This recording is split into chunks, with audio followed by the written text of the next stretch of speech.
Toutes et à tous, j'espère que vous allez bien. On se retrouve pour le brief du mercredi 23 juillet, il est 8h22. Aujourd'hui, on va parler donc des news économiques, du ratio long and short, du funding, open interest, des liquidations. On regardera ce que font les wells en finissant par l'analyse technique de Bitcoin. Mais avant ça, on va regarder donc ce qui s'est passé hier. On a eu donc une petite liquidation au-dessus de Bitcoin comme je prévoyais. Donc il y a à mon avis des chances qu'on retourne sous les 116 000 dollars. On a pas mal d'éléments qui nous indiquent que il y a des chances d'y aller. On a encore beaucoup de liquidations au-dessus, ce qui est plutôt rassurant pour la suite. Donc ça veut dire tout simplement que si jamais on avait ce dump, on pourrait potentiellement ensuite revenir chercher les liquidations qu'on a au-dessus. Donc ça, c'est plutôt encourageant pour la suite. Mais en tout cas, pour l'instant, on est baissier et je pense qu'on peut venir aisément chercher les 114 380 dollars, qui est donc le FVG H1, juste avant la zone OTE de tout mouvement. Donc ça, c'est plutôt intéressant. Hier, on a pris des trades plutôt intéressants, notamment sur le gold. Si on regarde juste ici, donc c'était un trade en M3, donc vraiment intéressant. Donc moi, la seule, erreur que j'ai faite, c'est d'avoir TP beaucoup trop tôt. Donc hop, je vais vous le montrer. On était juste ici.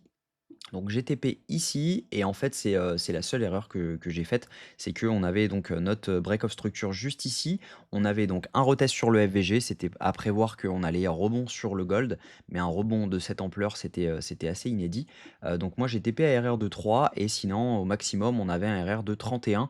Donc pour ceux qui ont gardé cette position clairement, c'est très, très bien. En tout cas moi j'ai TP à RR de 3 donc ça fait plus 3 hier sur la journée, donc plutôt pas mal. Mais voilà sur, les trades d'hier.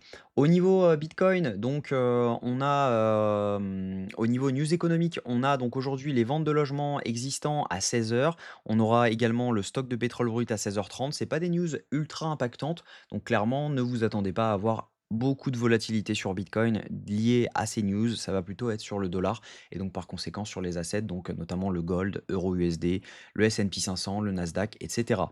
Au niveau crypto bubble, ce qu'on voit, c'est qu'on a du vert à peu près partout, donc les alts résistent plutôt bien malgré le dump sur Bitcoin, donc ça c'est plutôt intéressant. On a toujours une Bitcoin dominance qui est en chute et ça c'est plutôt cool.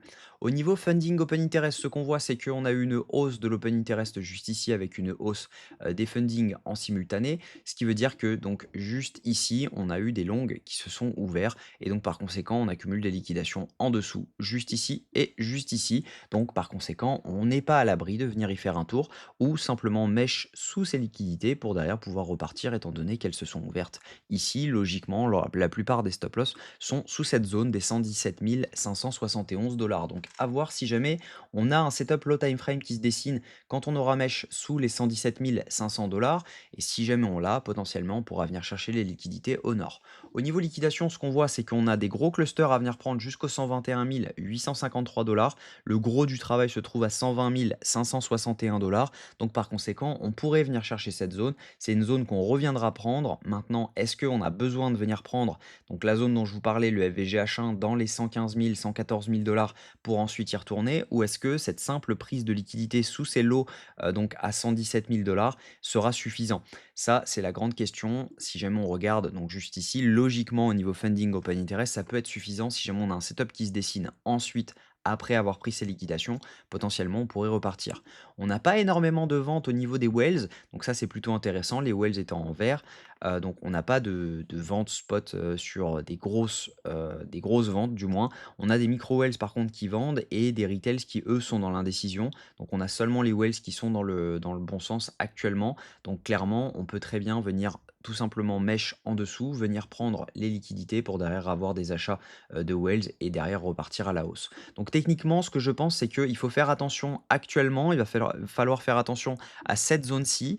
En revanche, si jamais on n'a pas de setup qui se dessine sous cette zone, ça ne servira strictement à rien de se placer. On peut très bien venir chercher cette zone-ci. Derrière, si jamais on a un setup qui se dessine dans cette zone, on pourra potentiellement venir chercher la zone haute ensuite. Mais en tout cas, tant qu'il n'y a pas au moins un setup en M15, ça ne sert à rien de se placer. À mon avis, on va continuer à dump sur Bitcoin. Par contre, la zone des 121 000 est une zone qu'on reviendra chercher, ça c'est sûr. Maintenant, est-ce qu'on va dump avant dans les 114 000 ou avoir un setup dans les 117 300 dollars? Ça, c'est la grande question. En tout cas, sans setup, on ne peut pas vraiment le savoir pour l'instant, mais en tout cas, voilà, le plan est clair. Ça reste, à mon avis, ça reste un bon plan. Donc, on verra, je me mets des alertes et on verra très bien ce qui se passe le moment venu. En tout cas, je vous souhaite une très bonne journée. On se retrouve demain à la même heure. Prenez soin de vous.